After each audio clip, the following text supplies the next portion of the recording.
বলা হলো নিচে গিয়ে মেয়ে দেখতে, আমরা শুরু করলাম সবাই মিলে দেখতে।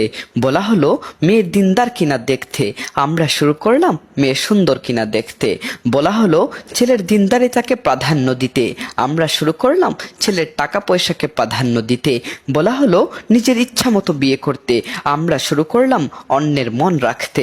বলা হলো মেয়ের মতামত নিয়ে বিয়ে দিতে, আমরা শুরু করলাম ইচ্ছার বিরুদ্ধে বিয়ে দিতে। বলা হলো কম খরচে বিয়ে করতে, আমরা শুরু করলাম আনুষ্ঠানিকতার নামে টাকা অপচয় করতে। বলা হলো স্ত্রীর মোহরানা পরিশোধ করতে, আমরা শুরু করলাম যৌতুক নিতে। বলা হলো দ্রুত বিয়ে করতে, আমরা শুরু করলাম বিয়েকে পিছিয়ে দিতে। বলা হলো স্ত্রীর সাথে সুন্দর আচরণ করতে, আমরা শুরু করলাম দাসীর মতো আচরণ করতে। বলা হলো স্বামীর জন্য সাজতে, আমরা শুরু করলাম রাস্তার ছেলের কামনার বস্তু হতে। বলা হলো স্ত্রীকে পর্দায় রাখতে, আমরা শুরু করলাম রাস্তার ছেলের কামনার বস্তু হতে। বলা হলো স্ত্রীকে পর্দায় রাখতে, আমরা শুরু করলাম কাপল ব্লগ নামে স্ত্রীকে শো আপ করতে।